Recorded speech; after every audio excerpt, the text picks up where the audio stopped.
outside, out and about. Kind of windy, so we don't know how well this will work, but we'll go for it anyway. So, Vlogger Dome, the TV show video. So yes, more on the subject, I guess. So I'll just point out the diagram of the first episode will be something like, hi, this is a TV show. Yeah, we're going to talk philosophy, but we're going to do it with a guideline, with a conceptual understanding about what the hell it is to think. To use your brain correctly. There are incorrect ways to use your brain. Bullshit. But I'm not going to say bullshit because it's a word that bothers some people. So yeah, we'll try to use words that don't bother people and that are explicit. So words is going to be the subject of this first video, and maybe we'll use the God delusion as the example of the logical argument and how it should be presented and how it demonstrates that there's no hope for this silly God theory. But anyway, getting to it. So words is what we communicate with. It's what we have. It's the conversion mechanism. So I'll use what should be cliche, like the new cliche, that words are the modeling clay of the thinking mind. And you use words to create a representation of reality in all of its detail that's relevant, in all of its relevant detail, or significant to you, or subject relevant, however you want to qualify the fact that you don't need to know everything to know enough to have a hypothesis, a theory regarding the truth. But anyway, moving on. So it's a representation of basically properties, stuff that has, we have identified certain things. We've given them words: dirt, colors, textures, temperatures. Lots of things have words for them describing that property. And everything's pretty much just a list of properties. Every word is just identifying properties.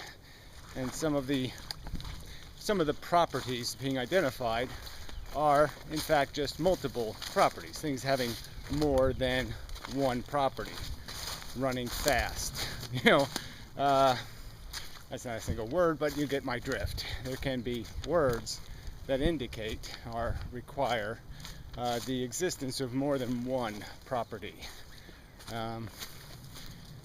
And that's what basically a sentence is combinations of properties that are being identified, narrowing something into a category that is itself a property. But that's really all it is. It's just properties. It's just identifying attributes, qualities of something, and making a statement asserting it has that quality. War sucks. It's a statement that I think can be defended as truthful, accurate, a good enough description of the reality, that it is not qualifiable as almost anything other than suck. Yeah, accurately. So anyway, so every belief you have, every notion in your head is really a property claim. You claim the existence of a God. For example, you're making a claim that that's the property of the universe, that a God organized it and created it, and that the God came from absolute nowhere, which seems to me would indicate a problem in the theory. That he existed forever, nowhere, doing nothing. Oh, that sounds like a problem. So anyway, you put a list of those problems together and attempt to argue why this claim of a property is valid or invalid. And you have to do this with something called evidence, and evidence has to be tested through some sort of trial. And it's mostly just a logical trial. So the trial, you just use this faculty that only has, let's say, two rules. Contradiction, the truth you claim can't contradict some already established fact or truth. And you can't have a contradiction in your own theory, like, bananas are wet and dry, or some kind of stupid statement like that.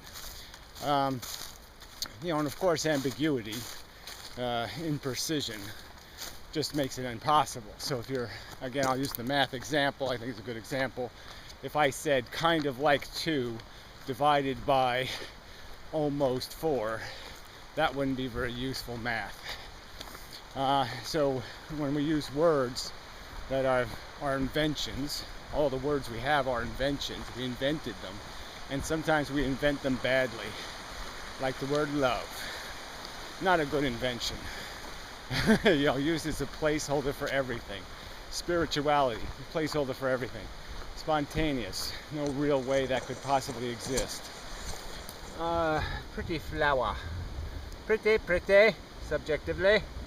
Pretty. I don't know how close I can get with this camera, but very nice, actually. Now, those are all lame. Men, I don't know. I don't like them. I'm going to get a really wet foot there. That middle part there. But, it's a waterproof camera, so what's the worst can happen? I have to go swimming after it? Alright. That I don't like. That I don't like. That I don't like. This I hate. But it really wasn't that bad. As long as my feet don't get squishy. I need to spray my boots. They need some Ariel. Yeah, they need to be properly waterproofed. So anyway, we have lots of words that are not very functional in terms of doing good logic, good modeling. Okay, it's bad clay. It's clay that it won't keep its shape. You push it into a shape and it loses its shape.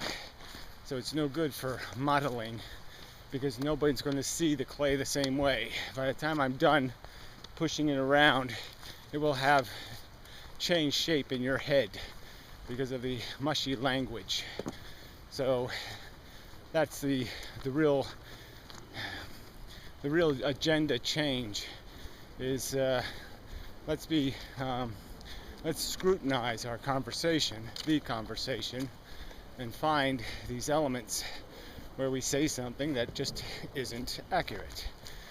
That's wrong because the word doesn't have a solid definition. So let's not use words with unsolid definitions, and instead replace the word with a more explicit definition. Also made up of words, but more explicit words, obviously. Definitions tend to be more explicit than the word being defined. So anyway, back to the argument and logic. So you have this rule of non-contradiction, which is just, it's intrinsic, it's fundamental, like, I don't know, gravity. It's fundamental to thinking that your model can't be two things at once, that there's one reality, that's the premise here, and you either accurately describe it or inaccurately describe it. If your contention is there's two realities or more, you have to have something called evidence of that for that to be engaged in this conversation.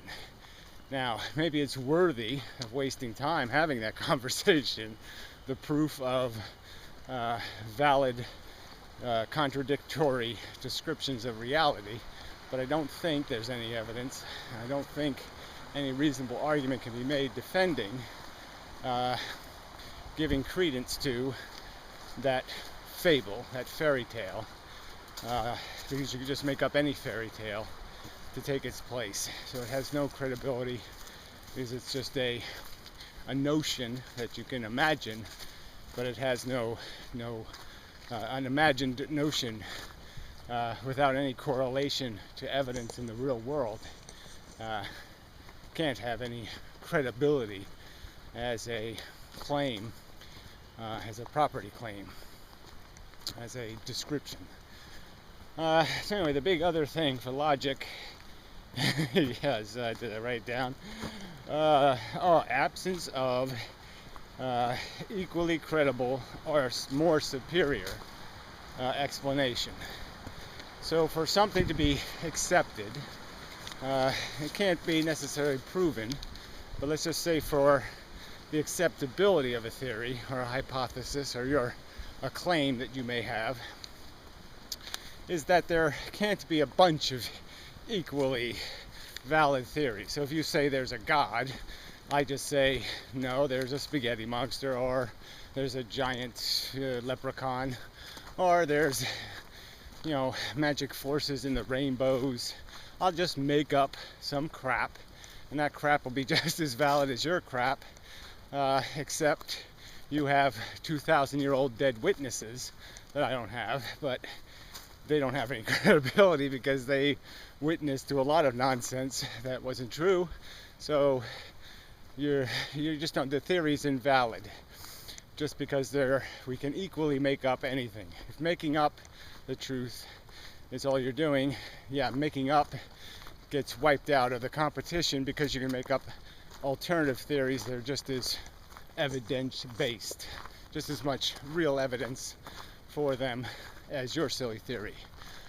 And the catch would be also a superior theory. So if there's a superior evidenced, more evidence, more substantial evidence, then you're dead. You can't logically go with the inferior evidence theory if there's one that has superior evidence. That's just another rule like gravity. Unless you have if you have a reason to doubt its superiority, it wouldn't be superior. So if it's been proven or demonstrated to have more credible evidence defending it, you can't justify going with the inferior theory rationally or reasonably. Obviously there can be tie goes to the runner kind of bullshit. There's not a dime's worth of difference because they're so similar in terms of the credibility, and then you may flip coins or do whatever you wish. But if it is a clearly superior theory, like for example evolution, clearly superior theory of our creation, clearly has all the I's and T's just about have been dotted properly. It's written in a really clear text. We can see so much of it now. It's been thoroughly pulled, the noise has been pulled out of the evidence. The evidence has gotten more and more solid with time. It's many sources corroborating the story. It's just beyond acceptable rejection. It is declarable as fact. It is a more superior, more credible explanation for our existence than any other explanation. It explains why our psychology is the way it is. It explains everything, about our observed reality. The fact that we clearly arrived here, in terms of arriving as an organism capable of taking this mental faculty a step further by using words, creating models that we could show each other and that we each other could understand. We are the only and may be the only that ever evolves on this planet to be able to take advantage of the creation of language.